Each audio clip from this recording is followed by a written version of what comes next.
Welcome, curious minds, to The Deep Dive. Today we're plunging into something pretty sudden, a shift that sent ripples, maybe even shockwaves, through the AI industry. Yeah, it definitely got people talking. Imagine two, major innovators locked in fierce competition, and then boom, one just cuts off the other's access to a really key resource. Exactly. And that's what happened. It's pretty revealing about the state of play in AI right now. So our mission today is to really unpack this. Anthropic suddenly revoking OpenAI's access to Claude, its big AI model. Mm-hmm. We need to figure out what happened, why it happened, and maybe most importantly, what does this mean for the future of AI, competition, development, all of it. Right. We've looked through a lot of the information, the reports flying around this disruption, trying to piece together the clearest picture for you. What's so fascinating, I think, isn't just the immediate drama. It's how this one event sort of crystallizes all these pressures and strategic moves we're seeing. Yeah, it brings up these big questions, right? About IP, intellectual property, what's considered fair play anymore. Industry standards. Exactly. And just how does innovation even happen in a field moving this fast? It really shows the fault lines, you could say. Absolutely. Okay, so let's set the stage. The players involved here. First up, we've got Anthropic. A major player.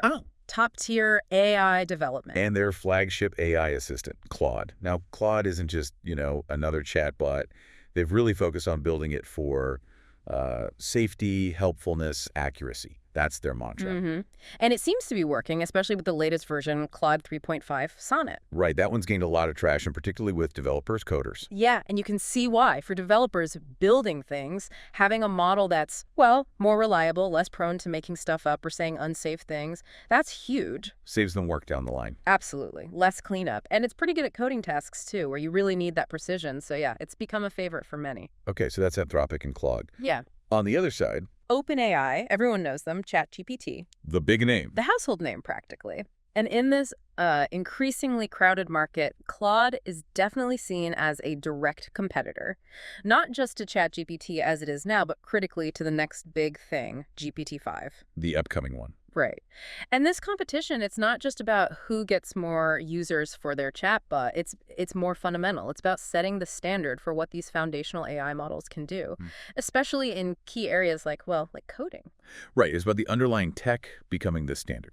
Okay, so that brings us neatly to the core issue, the API access. Maybe explain API quickly for anyone not familiar. Sure. An API, application programming interface, it's basically just a way for different software programs to talk to each other, like a digital doorway. Got it. So to understand why cutting off this doorway is such a big deal, we need a bit of a timeline. Before July 2025, things seemed, well, maybe not friendly, but somewhat collaborative, at least on this front. Yeah, sources say OpenAI was regularly using Claude's API. For what, exactly? For internal testing, benchmarking their own models, which, is often described as pretty common practice in the industry. Okay, common practice, benchmarking. That means like testing models against each other. Exactly. Head-to-head on specific tasks. It's how you measure capabilities, find weaknesses, see where you stand. It's like a stress test helps push the whole field forward. But Anthropic says OpenAI went beyond that. That's the core claim, yeah. Anthropic says OpenAI crossed a line, a big one. They claim OpenAI used Claude data specifically to train their own competing models. Which would violate their terms of service. Clearly, yes. A direct violation. The accusation is pretty specific, too, that OpenAI basically plugged Claude into their internal tools to get ready for GPT-5, using Anthropic's work to boost their own next-gen product. Wow. Okay. And that's where the story really takes a turn? Because in July 2025, after these claims, Anthropic didn't, send a warning letter. No. They acted decisively. Abruptly cut off OpenAI's API access completely. Sever the connection. And that, you said earlier, sent shockwaves. Oh, yeah. It really unsettled people. It was sudden, public. It signaled a major escalation, no question. So why? Why take such a drastic step? I mean, if we connect this to the bigger picture. Well, it's more than just, oh, you broke the rules. It's fundamentally about protecting their intellectual property, their secret sauce. Right. In AI right now, having unique capabilities, that first mover advantage, it can be everything. Anthropic's terms are super clear. You can't use Claude outputs to build or train competing systems, period. So this was just enforcement. From their viewpoint, yes. Mm. Necessary enforcement of their policies, protecting their tech, their competitive edge. It's also, a market positioning strategy. They're drawing a very clear line in the sand, saying, our core innovations, they are not for training your competitors, it's a boundary. Okay, so a strategic assertion of control. Makes sense.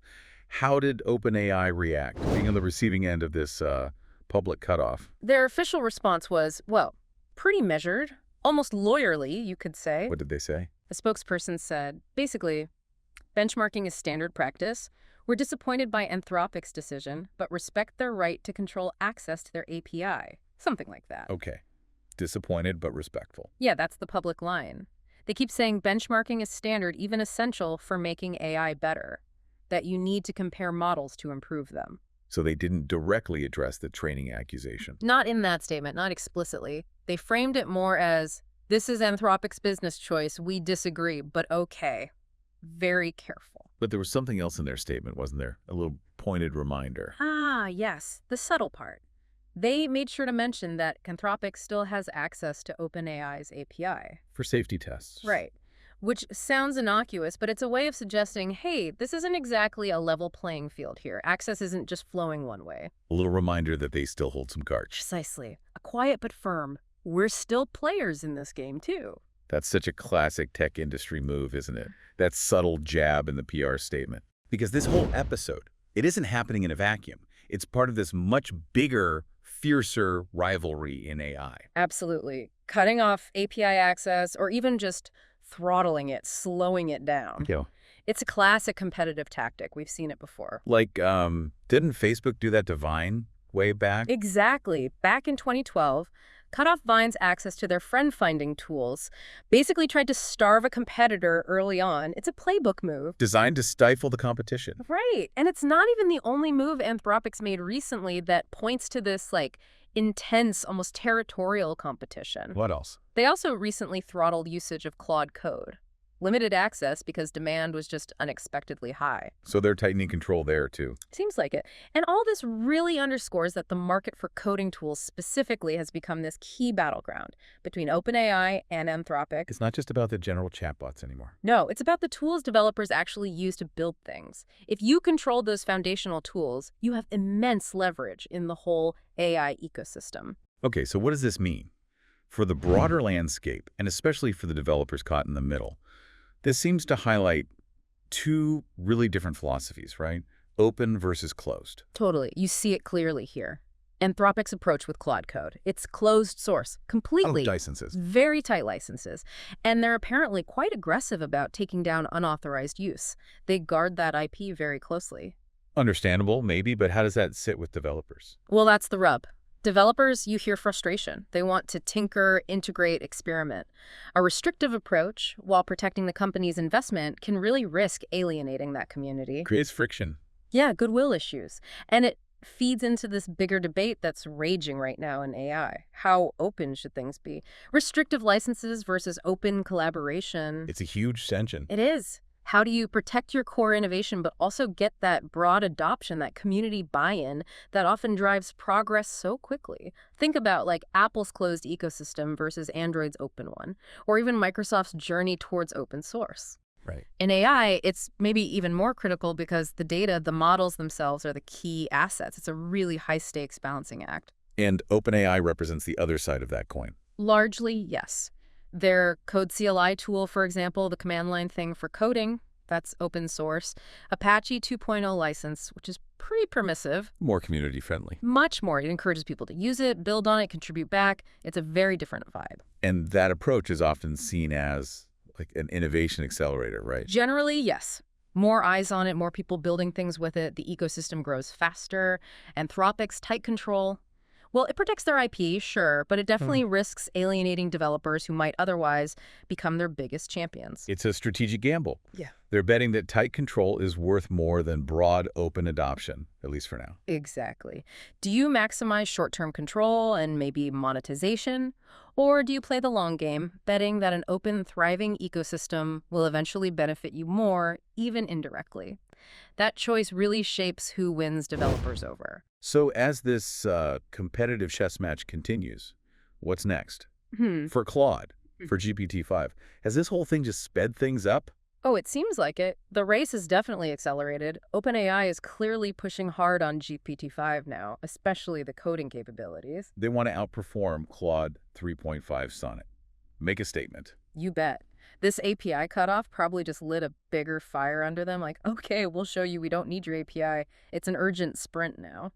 And Anthropic, are they just closing the doors entirely? Not entirely, it seems. Their plan is apparently to keep allowing some API access for benchmarking, but only with partners they trust. Partners who aren't direct competitors like OpenAI. Exactly. People who pose less of a competitive threat. So they've drawn a hard line with OpenAI, but they're still doing strategic collaboration where it serves them without, giving away the keys to the kingdom. Makes sense. So yeah, both labs are racing, not just to build the best model, but also to set the standards for coding tools, for safety benchmarks. It's a leadership race. And the winner could really define where AI goes next. For years to come, potentially. Okay, well, that brings us toward the end of this deep dive. Let's quickly recap. Right. Anthropic cut off OpenAI's access to the Claude API. The reason? They claim OpenAI violated terms of service by using Claude data to train competing models, specifically GPT-5. Right. And this move, it really highlights the fierce competition, the strategic battles over control that are shaping AI right now. It's a stark reminder, isn't it, that in this race, IP and developer loyalty are absolutely critical. Yeah, it's clear the AI wars are really just heating up. We should expect more moves like this. Competitive tactics, strategic alliances, maybe more calculated cutoffs. The stakes just keep getting higher. Every decision feels magnified. Every API cutoff, every open source release, it's all part of a much bigger strategy unfolding. So as developers, as users, as we all watch this, it leaves us with a big question, I think. Will all this intense competition, companies pushing each other like this, will it ultimately lead to faster innovation, better AI for everyone? Or will it lead to a more fragmented future? More walled gardens, less collaboration, maybe even slowing down the overall progress of artificial intelligence? It's the million-dollar question, isn't it? Collaboration versus competition, and where the balance lies for progress. Definitely something to think about as we watch this incredibly dynamic field evolve.